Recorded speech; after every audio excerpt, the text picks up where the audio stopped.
Mesdames et messieurs, bonjour, bienvenue à vous sur Médien TV. Alors nous avons toujours considéré l'esprit, sous-entendu le cerveau, comme étant le siège de la raison versus le corps, ou encore plutôt le cœur, celui des émotions.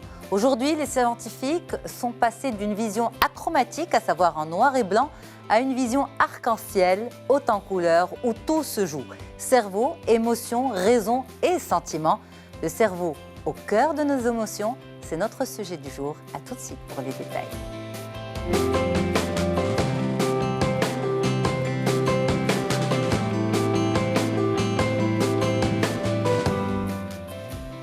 Avec nous sur le plateau pour en parler, deux spécialistes. Amal Hassoun, bonjour. C'est un plaisir de vous avoir. Bonjour. Vous êtes biologiste, spécialiste en neurosciences.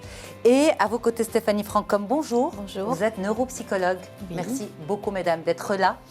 Pour faire le point sur les émotions et toute leur place dans le développement du cerveau, dans le développement de l'enfant, de l'enfance et de l'être en devenir qui sera, de l'adulte qui deviendra, à la lumière de toutes ces découvertes qui restent relativement récentes puisqu'elles datent d'une quinzaine d'années concernant les neurosciences affectives. C'est comme ça qu'on les appelle, contrairement aux neurosciences cognitives qui, elles, sont bien plus présentes. Mais je vais vous laisser définir tout ça pour commencer. Neurosciences cognitives versus neurosciences affectives. Amal Hassoun. Alors, les neurosciences cognitives, elles non plus, elles ne sont pas très anciennes. Hein. C'est dans les années 70 que ça a démarré. Et elles s'intéressent à tout ce qui est fonctionnement du cerveau intellectuellement, c'est-à-dire notre pensée, notre apprentissage, notre réflexion, c'est l'intelligence et intellectuelle. Et les neurosciences sociales et affectives, elles vont s'intéresser plutôt à nos émotions. Qu'est-ce qui se passe dans notre cerveau quand on ressent une émotion, quand on rentre en lien avec quelqu'un, c'est vraiment à ça que ça va s'intéresser les neurosciences, vont s'intéresser les neurosciences affectives. Mais si elles s'intéressent à tout cela, c'est peut-être parce que avant on pensait que les émotions étaient complètement séparées du cerveau.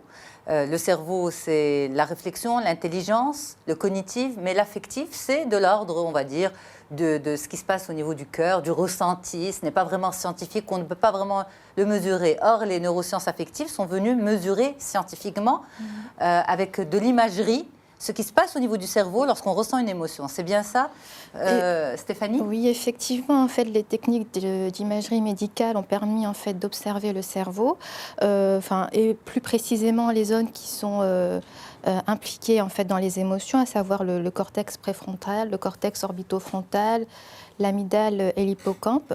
Les chercheurs en général vont dire que voilà, l'expression des émotions sont très très importantes dans la vie quotidienne. Il y a eu des études qui ont été faites, une des premières en fait en 95, qui disait en fait que quand il y avait une section, une atteinte en fait de la zone réservée aux émotions dans le cerveau, il y avait un changement du comportement humain et parmi les choix importants qui sont le choix du conjoint, le choix en fait de son lieu de vie, le choix de son travail, ces personnes-là en fait se faisaient en fait, je sais pas pour le mot, virer de leur emploi parce qu'elles ne trouvaient plus d'intérêt à aller travailler en fait. C'est ça. On a mesuré leur QI, leur intelligence, qui était dans la norme, qui était toujours la même. Mais par contre, la problématique se passait au siège des émotions, au cortex préfrontal. C'est bien ça, c'est comme ça qu'on l'appelle. Tout à fait, c'était des lésions, c'était Antonio Damasio qui avait écrit l'erreur de Descartes. Et lui, il avait remarqué que certains de ses patients, comme l'a bien dit Stéphanie, quand ils avaient des lésions au niveau du cortex préfrontal, ces personnes-là n'étaient plus, malgré leur QI élevé, elles n'étaient plus capables de faire les bons choix. Et le je pense donc je suis est aujourd'hui relativisé. Je pense, je ressens, donc je suis. Alors, pour simplifier tout cela à nos téléspectateurs, faire le lien entre les émotions, le cérébral, on a un sujet qui a été réalisé par Kautar Dahdouh. Je vous propose de le regarder. Centre centre de nos émotions, souvenirs, conscience et pensée, le cerveau est nourri par le changement. C'est dans cet organe que s'éveillent les sens et surtout les émotions. C'est ce que révèlent les dernières découvertes en neurosciences affectives. Les nouvelles recherches montrent que le cerveau de l'enfant est plus vulnérable qu'on ne le pense. Il est malléable et immature. Plus le cortex préfrontal est développé, plus l'enfant développe sa capacité à l'empathie, à faire des choix, à avoir un sens éthique et à gérer ses émotions.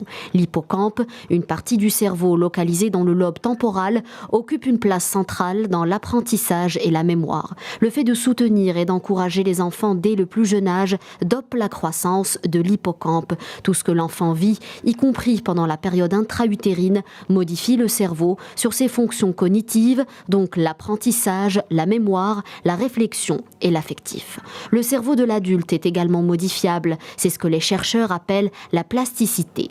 De récentes études révèlent également qu'une grande partie du cerveau humain est attribuée à son environnement social et affectif. Cet environnement influence la sécrétion des molécules cérébrales, les connexions et développement des neurones. Il modifie également l'expression de certains gènes. Les neurosciences et sciences cognitives ont récemment redécouvert les mécanismes impliqués dans l'expérience relationnelle, la représentation de soi et d'autrui et les interactions psychiques, émotionnelles et intentionnelles. Ces études, qui ont débuté il y a une quinzaine d'années, viennent donc confirmer le rôle capital des émotions dans le développement de l'être humain. Merci beaucoup, Kautar, pour ton aide précieuse, pour ces explications. Justement, alors, mesdames, le cerveau, c'est le siège de nos émotions et nos émotions ont pu être étudiées en laboratoire. Comment cela a-t-il été possible ? Vous l'avez dit tout à l'heure, c'est grâce à l'imagerie fonctionnelle, fonctionnelle qui permet de voir le fonctionnement du cerveau, de prendre des images pendant que l'on pense, pendant qu'on ressent. Et ça a été une grande avancée parce qu'il y a eu beaucoup d'hypothèses qui ont été faites. Moi, personnellement, quand je faisais des études de psychologie dans les années 90, c'était est-ce que c'est de l'acquis, est-ce que c'est de l'inné. Et donc, c'était tout le temps ce grand débat. Maintenant, on sait que c'est les deux. Il y a de l'acquis, il y a de l'inné. Et vraiment, cette imagerie, ça permet de voir le flux d'oxygène, le flux sanguin qui se modifie parce qu'on voit une image, parce qu'on a eu une émotion. Et on a des images très précises, de très belles images qui viennent confirmer justement, qui ont permis de cartographier justement les différentes zones du cerveau. Quand j'étais étudiante en biologie dans les années 80, c'était la vision, l'olfaction, la locomotion. Le cerveau, il était juste ça. Et qu'on naissait avec un certain nombre de cellules et voilà. Qu'on les épuisait au fur et à mesure. Voilà, on avait fait une émission formidable là-dessus avec vous, Stéphanie, notamment, et avec la psychologue Fadwa Barada sur la plasticité neuronale et la possibilité de nos neurones de se régénérer en fait, et de créer commence à se développer et les connexions. Donc vraiment, c'est magnifique. Ces découvertes, elles sont pleines d'espoir parce qu'on pose un autre regard sur l'enfant et sur son développement, sur les personnes âgées aussi, parce qu'on pensait qu'à partir de l'adolescence, notre capital neurone va se dégrader, alors que là, on sait qu'on peut encore, pendant des années, avoir de nouveaux neurones. Exact. Et justement, le but d'en parler avec vous aujourd'hui, c'est de montrer tout ce que ces nouvelles recherches viennent apporter à l'éducation, au rapport aux enfants. Alors, qu'est-ce que ça nous apprend ? Ça nous apprend, comme vous le disiez il y a quelques instants, Amel, qu'il y a de l'inné et qu'il y a aussi de l'acquis. On ne peut pas peut-être influencer l'inné, mais on peut forcément jouer sur l'acquis et accompagner les enfants au mieux possible pour développer leurs émotions, pour les comprendre et pour être plus tard des adultes bien plus équilibrés, bien plus épanouis. Pourquoi je vous dis ça en particulier ? C'est parce qu'en travaillant sur l'émission, je regardais une des conférences données par le grand médecin que vous connaissez toutes les deux, Catherine Guéguen, justement, grand pédiatre, grand spécialiste de la question, et qui disait qu'aujourd'hui, si on se retrouve avec des adultes qui sont incapables de parler de leurs émotions, c'est parce qu'enfants, on les a brimés et on ne leur a pas appris à parler de leurs émotions. Et donc, comment peut-on demander à une personne, et j'ai trouvé ça tellement beau, comment peut-on demander à une personne de se connaître si elle ne connaît pas ses émotions ? Ça, c'est important ? Donc, ce qui va être important de savoir, c'est que le cerveau de l'enfant n'est pas mature. Et pour aider le cerveau de l'enfant à être mature, il va falloir qu'il puisse mettre des mots sur ses émotions. C'est ça. Sinon, en fait, on va sécréter une hormone, le cortisol, l'hormone du stress, et c'est une hormone extrêmement nocive pour le développement du cerveau. Plus le cerveau sera mature, plus le développement sera idéal, mieux l'enfant sera adapté. Ce qui crée qu'un enfant avec qui on aura été empathique, bienveillant, chaleureux, deviendra à son tour empathique, bienveillant, chaleureux. Un enfant qui aura pris comme modèle la violence, souvent reproduira la violence. Par le biais notamment en fait, de ces neurones miroirs qui font que voilà, on revit ce que l'on voit comme si on le faisait nous-mêmes en fait. C'est-à-dire, par exemple, c'est quoi ces neurones miroirs? En fait, le fait, je sais pas, je vous vois lever votre bras. Oui. Dans ma tête, je vois ce bras se lever et en même temps, c'est comme si moi je faisais le geste. Vous voyez? Ça s'inscrit comme ça dans mon cerveau? Ça s'inscrit dans notre cerveau. C'est un peu comme si nous le faisions également. Si on devait prendre l'exemple, pour rapprocher un peu les téléspectateurs de ces explications-là, violence conjugale, oui. D'accord, un enfant qui va voir ses parents, son père frapper sa mère, va en souffrir, mais va le répéter plus tard, à l'âge adulte. C'est quoi le rapport avec ces neurones miroirs et avec ce que vous nous dites là? Alors, déjà, elle n'est pas obligée de le répéter. Non, pas obligée, ouais. mais souvent, dans des cas de violence conjugale, on retrouve un vécu dans l'enfance. Ce qui se passe, en fait, c'est qu'il a assisté à des scènes extrêmement stressantes, que ces scènes extrêmement stressantes ont produit, en fait, les hormones du stress et ont empêché son cerveau de maturer. Donc, il ne va pas forcément être facile pour lui d'exprimer ses émotions. Donc, il va reproduire ce schéma qui est « je ne suis pas capable d'exprimer mes émotions, donc je frappe, je mets en action, en fait, au lieu de ressentir ». C'est un peu ça qui peut se passer en fait dans la tête d'un enfant qui plus tard devient adulte et reproduit les actes de violence. D'accord. Amal, un petit mot par rapport à ça? Aux neurones miroirs, ça va vous parler aussi quand quelqu'un bâille. Oui. On a tout de suite ce réflexe. Oui, c'est parce qu'on a des neurones miroirs et ces neurones miroirs, c'est vrai, ils jouent beaucoup. Ils ont un rôle très important dans l'apprentissage. Et c'est vrai que quand on se comporte avec un enfant avec violence, il risque d'apprendre de la violence. Alors pour revenir à ce que vous aviez dit tout à l'heure par rapport aux émotions, oui. Et quand on les exprime, qu'est-ce qui se passe? L'apprentissage des émotions, il y a des études qui ont été faites pour montrer qu'est-ce qu'apprennent dans des établissements où les enfants étaient dans un milieu social très défavorisé et on leur a appris justement l'expression des émotions, on leur a appris les différentes émotions, à les exprimer, à voir comment est-ce qu'ils les ressentent dans leur cœur, dans leur corps. Et ils ont travaillé sur de l'empathie. Et les résultats scolaires se sont améliorés chez ces enfants-là. C'est pour dire quoi? Et ça, c'est les neurosciences qui viennent confirmer ces expériences. C'est que quand un enfant exprime ses émotions, quand il est dans une colère, quand il est dans une frustration quelconque, et qu'il met les mots justes dessus, il y a une hormone qui est sécrétée et qui vient apaiser l'amygdala qui est dans le cerveau archaïque et qui nous permet d'aller au quart de tour, c'est celle qui assure notre survie. Eh ben, ça la calme, hein, ça va donner de l'ocytocine. Ça équilibre par rapport à cette cortisone. Il y avait du cortisone, là on va avoir de l'ocytocine et c'est l'hormone de l'amour, l'hormone du bien-être. Et ça va apaiser l'enfant. Juste le fait de nommer, de reconnaître et nommer l'émotion. L'apprentissage des émotions, c'est quelque chose qui devrait se faire très tôt et dans toutes les écoles. Alors c'est pour ça qu'aujourd'hui les spécialistes recommandent souvent par rapport à un bébé qui est énervé de verbaliser ce qu'il ressent, de le rassurer dans ses émotions, de lui dire « je comprends que tu sois en colère, je comprends que tu aies de la peine, mais et là apporter l'explication, on va dire, de l'interdit par exemple. C'est mettre des mots sur ce qu'il ressent, c'est ça? En fait, c'est mettre des mots parce que l'enfant n'est pas capable de le faire au début. S'il voit l'adulte faire, être capable de mettre des mots sur ce qu'il ressent, par imitation, il va faire la même chose aussi. Parce que l'enfant apprend beaucoup par imitation. C'est ça. Donc, en fait, on lui ouvre la voie vers l'expression de l'émotion. Aujourd'hui, est-ce qu'il y a des adultes qui sont incapables de mettre des mots sur ce qu'ils ressentent? Ils ressentent des choses, mais qu'est-ce que je ressens au juste? Est-ce que je suis en colère? Est-ce que je suis frustrée? Est-ce que je suis... C'est possible? Ouais, Oui, pardon. Oui, ça peut donner aussi naissance à des pathologies, parce qu'on peut obtenir les troubles anxieux, les troubles dépressifs ou d'autres troubles du comportement, qui trouvent leur origine effectivement dans la non-expression des émotions durant la jeunesse, en fait. C'est de la psychosomatisation? Non, c'est pas exactement ça, en fait.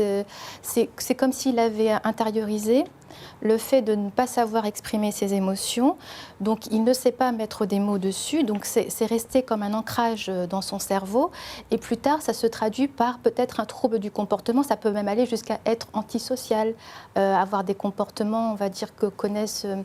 on va dire certains actes médico-légaux, en fait, enfin des agressions ou autre chose. Il peut y avoir d'autres conduites, en fait, parce que quand on exprime une émotion, effectivement, on sécrète cette ocytocine, on est bien. Et on a remarqué aussi que chez certaines personnes, en fait, qui avaient vécu ces situations où ils ne sécrétaient pas cette ocytocine, notamment dans les conduites d'addiction, qu'en fait, quand on a une notion de plaisir, voilà, la notion de plaisir s'accompagne en fait dans le système nerveux, enfin, dans le circuit qui concerne la récompense. Voilà, ça sécrète les endorphines, ce qui est naturel. Mais pour certaines personnes en fait qui n'ont pas connu ça, voilà, qui n'ont pas connu ça dans leur enfance, ils vont chercher un moyen pour qu'il y ait ce système de la récompense qui soit activé. Et comment ils le trouvent? Ça donne notamment des conduites addictives. D'accord. Les addictions. Ok. Mais alors, quand on vous entend expliquer ça, on se dit, est-ce que c'est forcément des cas sociaux qui vivent ça, ou vraiment nous sommes entourés de personnes qui ne savent pas mettre le doigt sur leurs émotions? Amal. Donc, pour les adultes, moi, je reçois souvent des parents, et quand je dis comment vous vous sentez, normal. Ils ne sont pas capables de mettre un mot, de définir l'émotion qui les habite à l'instant T. Et ça, on l'a entendu au cours du reportage, des personnes à qui on n'a pas permis d'exprimer leurs émotions, ou c'était interdit, ils ne peuvent pas les ressentir.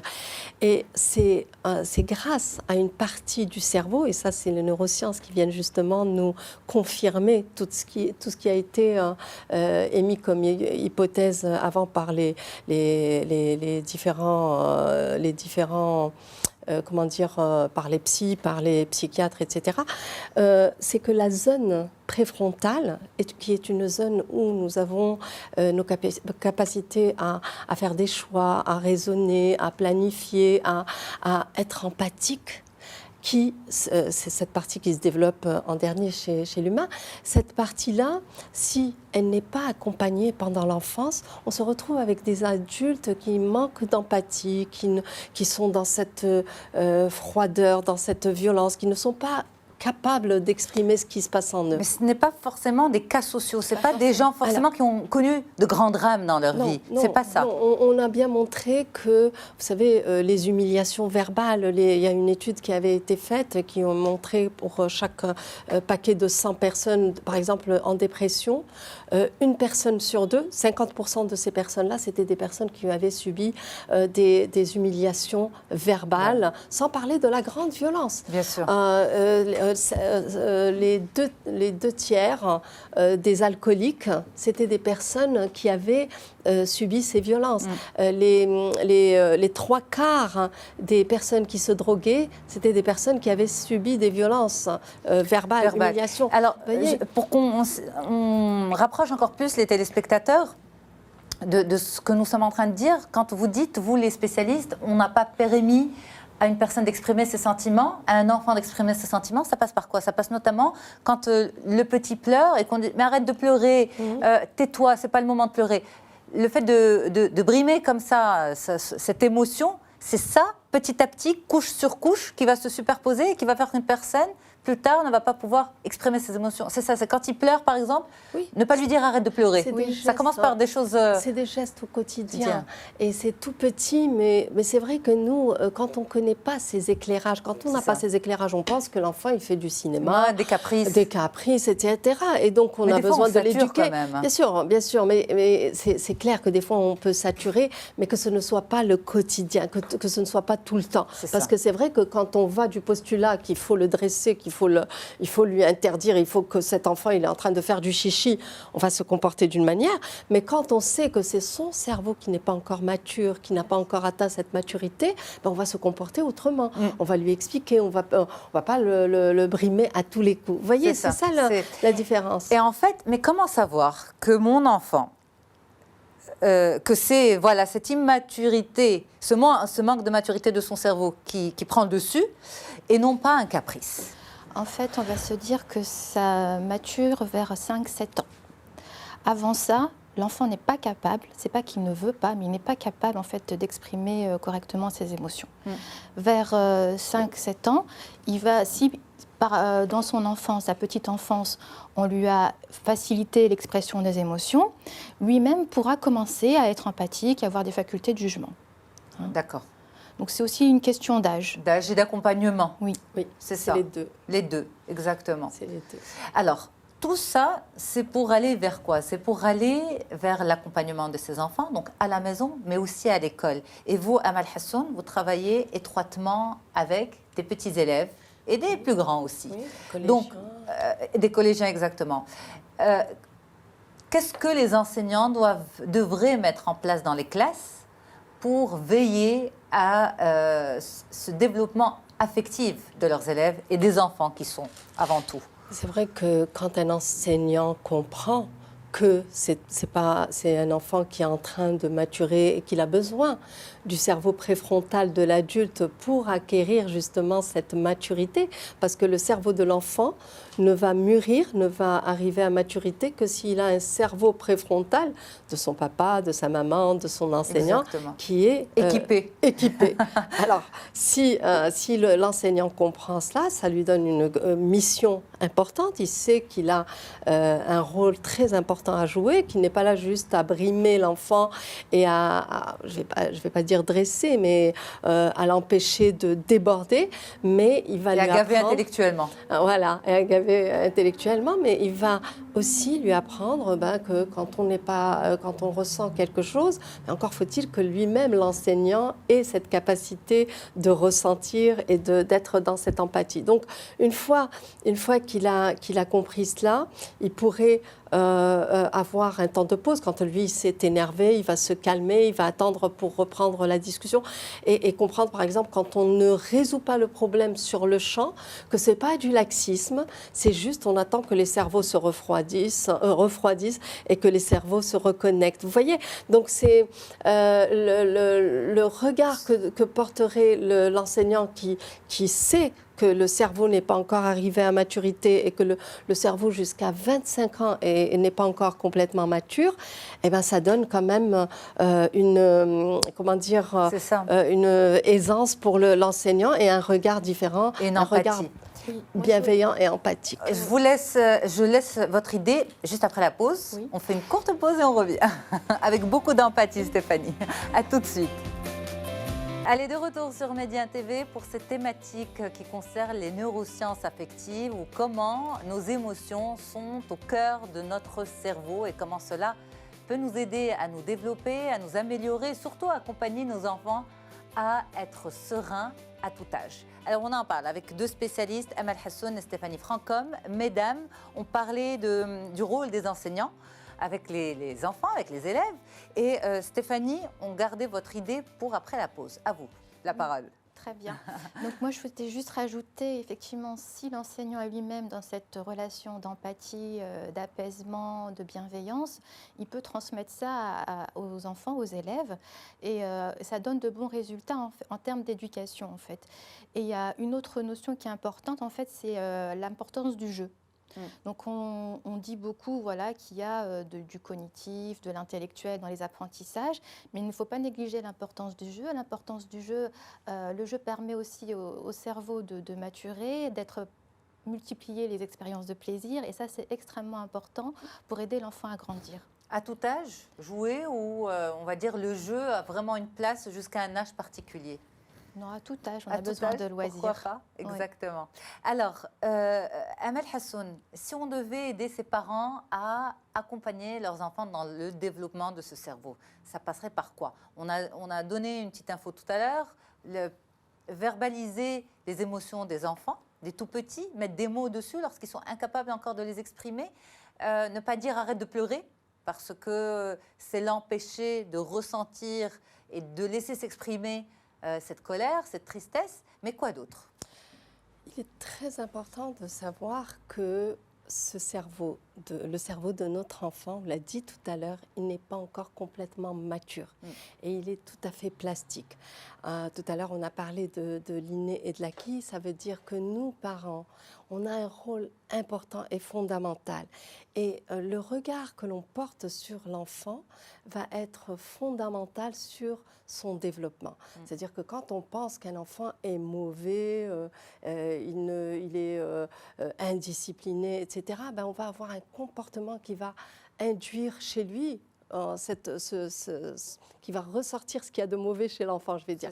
Par contre, quand on pose un regard bienveillant, quand on a cette capacité à dire oui, il est encore en train de mûrir, son cerveau est en train de mûrir, cette capacité n'est pas encore acquise maintenant, mais elle sera acquise. Ça va être par le jeu, par l'entraînement, par la patience des parents, par ce regard bienveillant, par cet amour, par tout ce qu'on peut mettre en place, tous ces ingrédients.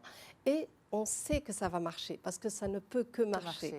Donc, si on porte ce regard positif et empathique et bien sûr bienveillant et plein d'optimisme, je pense que ça peut vachement aider. Bien entendu, ça ne veut pas dire qu'on démissionne et on se dit, bon, bah, ça va pousser, ça va grandir.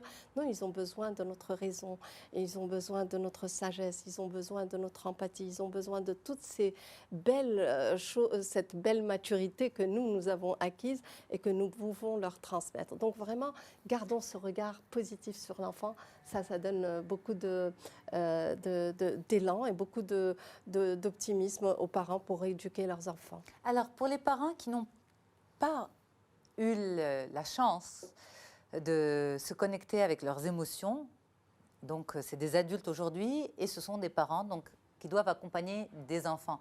Et on vous entend justement, vous les spécialistes, dire il faut laisser toute la place à l'émotion de l'enfant parce qu'aujourd'hui, scientifiquement, on a prouvé que les émotions aidaient le cerveau à se développer. Et donc, par ricochet, si on veut qu'un enfant intellectuellement soit bien, il faut que émotionnellement aussi, il soit bien.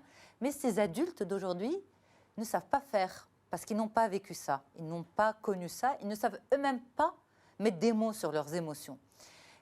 Comment on fait quand on ne sait pas ce que c'est qu'une émotion, quand on sait que peu ce que c'est qu'une émotion, parce que comme vous nous l'avez dit tout à l'heure, Amel, des fois vous posez la question à des parents, alors comment ça va aujourd'hui? Ça va, normal. Mais normalement, vous attendez à quel type de réponse? Franchement, moi j'ai un peu l'habitude, j'ai rarement des parents qui me disent ce qu'ils ressentent, mais c'est pour moi un moyen de voir est-ce que c'est une famille où on s'exprime, où on exprime les émotions ou pas. Mais comment est-ce qu'on peut faire? Tout peut s'apprendre et ce qui est génial, vous avez parlé de la plasticité du cerveau de l'adulte, même chez l'adulte, on a encore le cerveau malléable et on peut apprendre.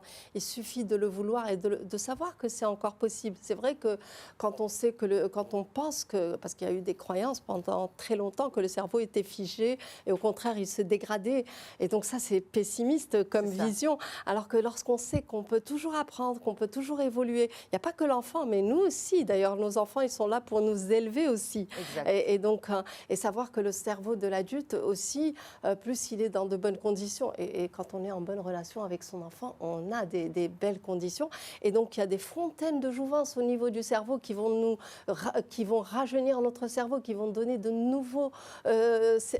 nouvelles cellules nerveuses. Donc, c'est quelque chose c'est un cercle vertueux. Donc, quand on est parent, c'est un métier, c'est une responsabilité et à ne pas oublier. Donc, lire, apprendre, se mettre à se poser les bonnes questions, à changer son attitude, à ressentir, à apprendre à ressentir.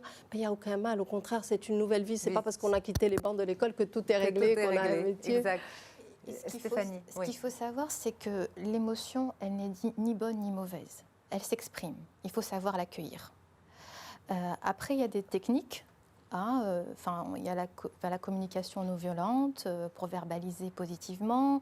Il y a Comment, la méditation. On donne un exemple pour la communication non violente? Ça peut être, quand vous expliquiez tout à l'heure une émotion, l'enfant est en train de crier, c'est de lui dire je vois qu'il y a quelque chose qui te dérange. Peux-tu me dire ce qui ne va pas? C'est un peu verbalisé à sa place au début. Ça va être d'envoyer des messages positifs. Mais si, par exemple, moi, adulte, je ne suis pas dans le processus, je regarde cette émission, mais je me dis,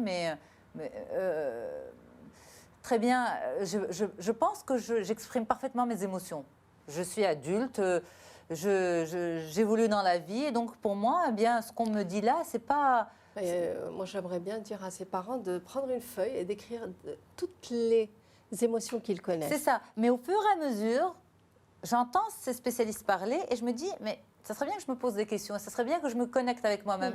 Et finalement, et si je n'étais qu'une carcasse? C'est vrai que ça fait mal au cœur de le dire, mais et si je n'étais que ça? C'est vrai qu'ils sont en train de... Si j'avais verrouillé mes émotions, voilà. Ça fait peur. Ça fait peur à prendre conscience. C'est tellement fréquent. C'est tellement fréquent, c'est tellement fréquent, il n'y a pas de mal.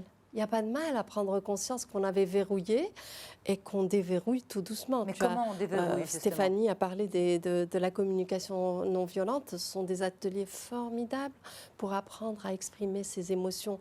On apprend à identifier. C'est vraiment... moi, j'ai pas mal fait de communication non violente et on apprend à décrire, comme ce qu'a décrit Stéphanie. Après, on va aller dans l'émotion. On va essayer de ressentir et après, on va dire quel est son besoin et quelle est la demande. Vous savez, au début, c'est quelque chose de presque mécanique. C'est une grammaire, une nouvelle grammaire, un nouveau langage qu'on apprend.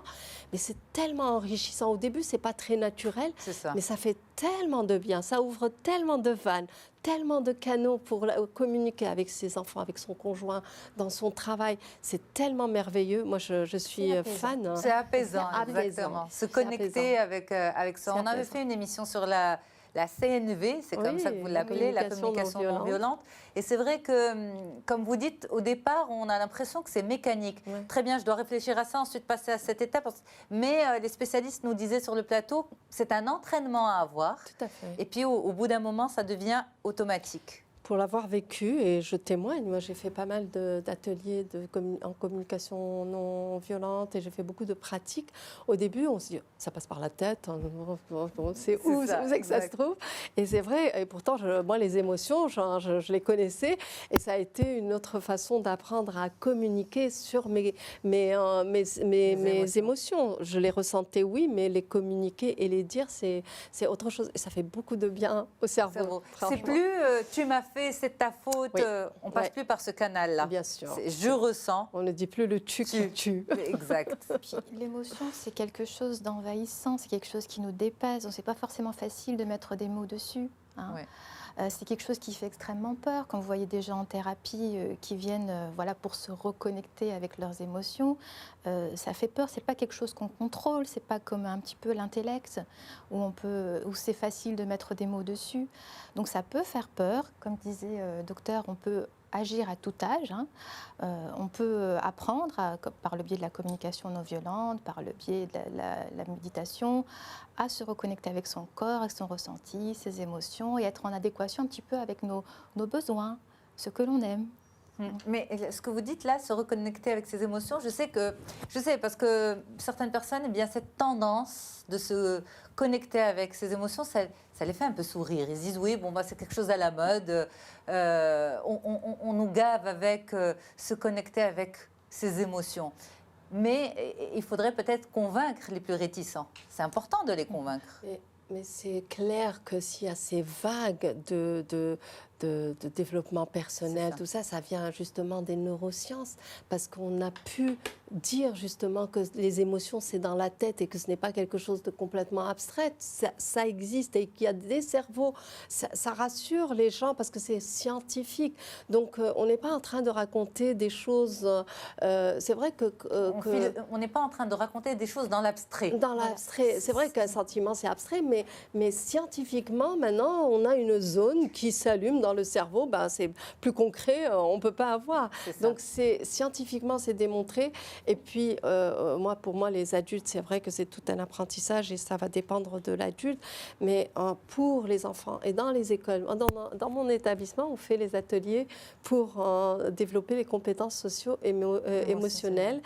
Et c'est formidable de voir les enfants arriver et de décrire ce qu'ils ont ressenti pendant la semaine, comment est-ce qu'ils se sentent à l'instant T. Et vous sentez un apaisement. Nous avons des lignes d'énergie pour qu'ils se positionnent, pour qu'ils disent où est-ce qu'ils en sont.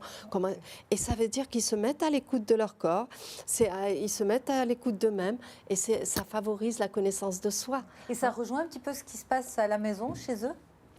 Ben, ça dépend. Ou ils influencent. Ça dépend, mais il y a beaucoup de parents qui viennent me dire « Mais qu'est-ce que vous faites avec mes enfants ? Puisque vous faites, ça les intéresse, ils viennent me raconter. » Oui, ils en parlent à la maison, ils aiment raconter ce qu'ils font et ils disent qu'on apprend des choses. En plus, ils ne sont pas notés chez moi, donc c'est vraiment... Il y a un gros stress par rapport à la note. Ouais, chez moi, il n'y a pas de note, donc il n'y a pas de stress. Merci beaucoup, mesdames. C'était un plaisir d'échanger avec vous sur les émotions de façon scientifique. Les émotions sont au cœur de notre cerveau. Vous êtes, pour ceux qui viennent de nous retrouver, j'étais avec Amal Hassoun et avec Stéphanie Francom pour faire le point sur les neurosciences affectives. Et puis là, on enchaîne sur notre interview santé. À tout de suite.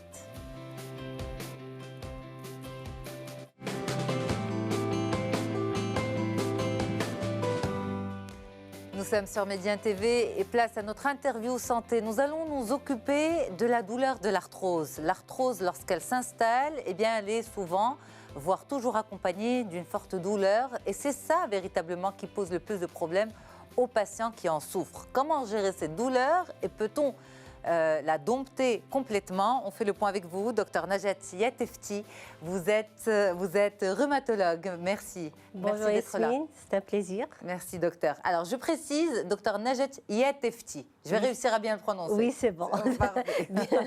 Alors, dites-nous, docteur, l'arthrose, d'abord, on va rappeler ce que c'est parce que c'est important, oui. Mais forcément, est-ce que c'est une pathologie qui se déclare par la douleur ? Donc, l'arthrose en elle-même, c'est l'usure du cartilage qui est due en partie à son vieillissement, comme tout autre organe qui vieillit au niveau de notre corps. C'est naturel. C'est naturel, c'est-à-dire c'est comme au niveau de la peau.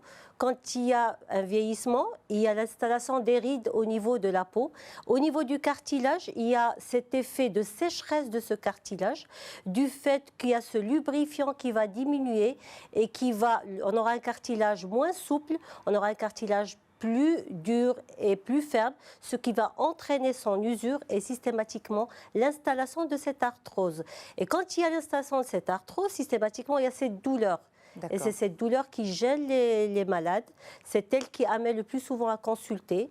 Et cette douleur est la première cause de consultation chez nous dans nos cabinets médicaux. Alors, l'arthrose, c'est donc le vieillissement naturel et normal du cartilage. C'est à quel niveau? Genou? Là où le cartilage est présent. Mais il y a des zones qui sont plus sensibles que d'autres? Voilà, justement, c'est que les articulations portantes, elles sont plus touchées que les autres. C'est-à-dire, on a plus d'arthrose au niveau des genoux, au niveau des hanches et au niveau de la colonne vertébrale. Aussi. On aura moins d'arthrose, par exemple, au niveau des épaules et au niveau des coudes. Poignets et des coudes. Les poignets, il y a une prédisposition chez les femmes, mais c'est une prédisposition qui est due surtout à des troubles métaboliques. C'est pour ça que je reviens et je dis que l'arthrose, c'est le vieillissement, c'est l'usure du cartilage qui est physiologique à partir de 40 ans. Mais bien sûr, il y a d'autres causes en parallèle qui aggravent ou bien qui accélèrent ce processus d'usure. Et c'est là le secret, c'est là où il y aura une bonne prise en charge.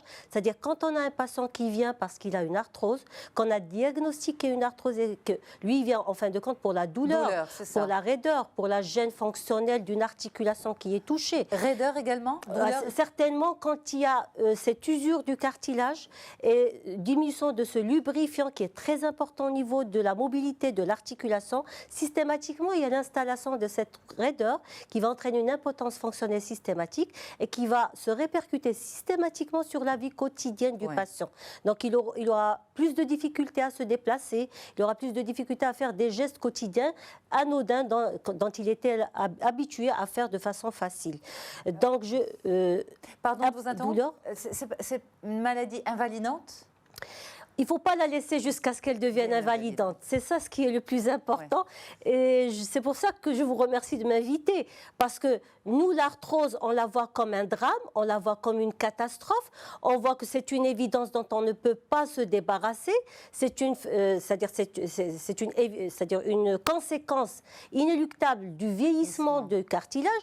Mais non, l'arthrose, ce n'est pas une catastrophe, c'est une usure qui est physiologique et il faut la prendre en charge dès qu'il y a des symptômes. C'est-à-dire il faut pas hésiter à aller consulter, à aller voir le médecin. Justement, ce que vous dites, quand on a mal. Yahtefti, ça conforte aussi une remarque en fait dans l'entourage. Parfois, on pose la question à une personne, ça va? Oui, à part mon arthrose, ça va. Justement. À part les douleurs de mon arthrose, ça va. Comme si c'était une fatalité qui s'était une évidence et une fatalité à accepter. Voilà. Non, ce n'est pas une évidence à accepter parce que l'usure, elle est là. Mais il y a des facteurs qui l'aggravent. Et nous, c'est ces facteurs-là qu'on essaie de gérer. C'est-à-dire l'arthrose, elle est aggravée par tout ce qui est biomécanique, c'est-à-dire ce qui entraîne une contrainte accrue au niveau de ce cartilage. Par exemple, si on a une activité sportive qui est très importante, chez les grands sportifs, par exemple, ils font des microtraumatismes répétés. Donc, il faut essayer de les conseiller, de les diriger et de faire un coaching en quelque sorte de leurs activités sportives. Si on a un surpoids, c'est un poids en plus d'une articulation qui peut-être est en train de souffrir. Il faut essayer de diminuer le poids. Si on a par exemple des troubles statiques, si on a un problème de la colonne vertébrale, il faudrait porter des ceintures, faire de la rééducation. Si on a par exemple des troubles podologiques, pieds plats, pieds creux. Ça soulage à quel degré tout ça? Ça soulage certainement parce que ça bloque l'évolution vers l'aggravation. Mais la douleur qui s'est installée? La douleur, elle n'est pas continue dans l'arthrose. Il faut bien le dire et le signaler parce que la douleur, elle est épisodique. C'est au moment des poussées. C'est au moment où il y a un facteur déclenchant qui a aggravé. Oui, c'est ça. Vous voyez un petit peu le mécanisme. La maladie, en fait, on va dire, monte d'un cran. Monte d'un cran parce qu'il y a eu un facteur qui l'a aggravé. Exact. Que ce soit un problème mécanique ou un problème métabolique aussi. Par exemple, si on a un excès de cholestérol, si on a un excès de triglycérides, si on a un diabète en parallèle. Ça aussi, ça Ah oui, parce que c'est des facteurs qui se surajoutent et qui aggravent le processus de dégradation de ce cartilage. C'est pour ça qu'il faudrait une prise en charge qui soit correcte et dès le début. Et globale. Donc, s'il n'y a pas de facteur aggravant, normalement, la douleur ne devrait pas être ressentie? Non, normalement, c'est-à-dire le vieillissement du cartilage, il est là. En général, s'il n'y a pas de facteur aggravant, il n'y a pas de douleur. D'accord. Et quand il y a des facteurs aggravants, il y a de la douleur systématique. Et quand il y a de la douleur, il faut se dire qu'il y a un facteur aggravant. Il faudrait le rechercher. Et c'est ça le rôle du médecin. Et c'est là qu'il faudrait faire un bon examen clinique, essayer de trouver la cause, faire un bilan biologique, faire un bilan radiologique pour voir le degré et c'est-à-dire le niveau de cette usure au niveau de ce cartilage. Le port de charges lourdes, ça aussi, c'est un facteur aggravant? Bien sûr, c'est un facteur surajouté. C'est-à-dire on a déjà un cartilage qui souffre et on va ajouter la contrainte au niveau de cette articulation. Si on porte des objets lourds, par exemple pour la colonne vertébrale, s'il y a déjà un disque qui est en train de souffrir et qu'on lui surajoute un poids qu'on va soulever, imaginez, c'est un poids, c'est un effort en plus et c'est-à-dire c'est une agression sur un organe qui est en train de souffrir. Alors, face à la douleur, est-ce qu'en général, les patients viennent consulter?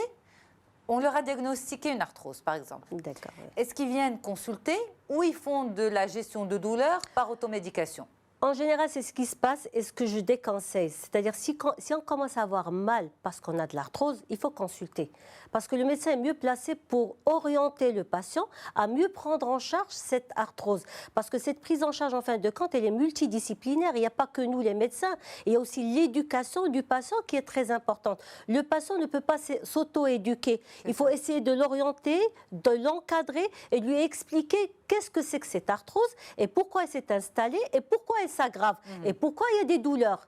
Et pour lui éviter ces contraintes-là, pour qu'il y ait une aggravation qui systématiquement va évoluer vers la chirurgie. Et c'est ça ce qu'on essaie d'éviter aux patients. C'est-à-dire, une fois qu'on a une usure totale de ce cartilage et qu'on est obligé de céder la main à la chirurgie, c'est dommage.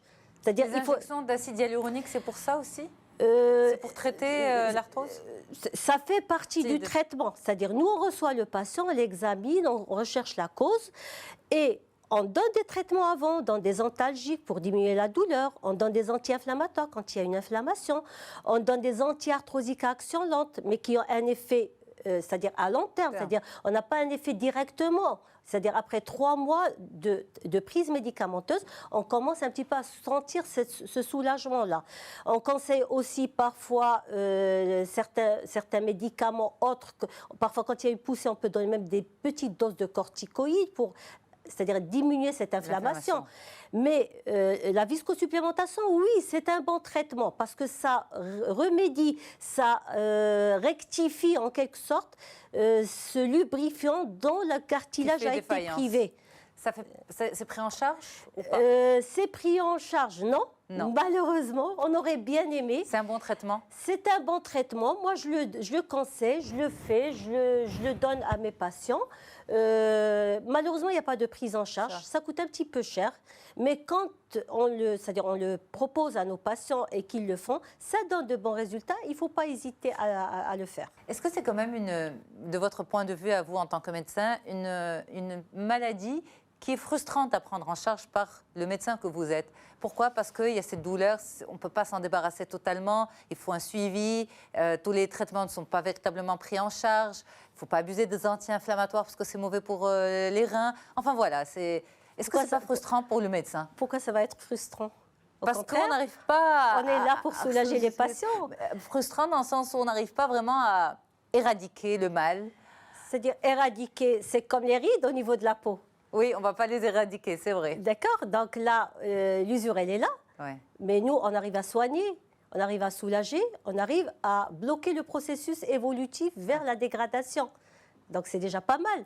Donc on ne peut pas être frustré si on soulage notre patient et si on arrive à lui faire éviter un traitement radical. C'est-à-dire, ça serait dommage d'arriver à la prothèse. C'est-à-dire, si on essaie au moins une vingtaine d'années de recul et que le patient arrive à vivre normalement, à faire ses activités normalement, c'est bien. Au contraire, on ne peut pas être frustré. C'est vrai, vous avez raison, docteur Najatia Tefti. Vous êtes rhumatologue à Rabat. Merci beaucoup d'avoir accepté notre invitation. Merci. Et d'avoir surtout sensibilisé les téléspectateurs sur l'importance de la prise en charge précoce des douleurs de l'arthrose et de la gestion de cette douleur. Elle est possible. Il faut la prendre en charge rapidement. C'est ça la clé de la maladie. Merci beaucoup, docteur. Merci à vous, Yasmine. Quant à moi, eh bien, je vous donne rendez-vous prochainement sur Médien TV, médiantv.com et sur les ondes de Médien Radio avec Farhana, bien sûr. Au revoir.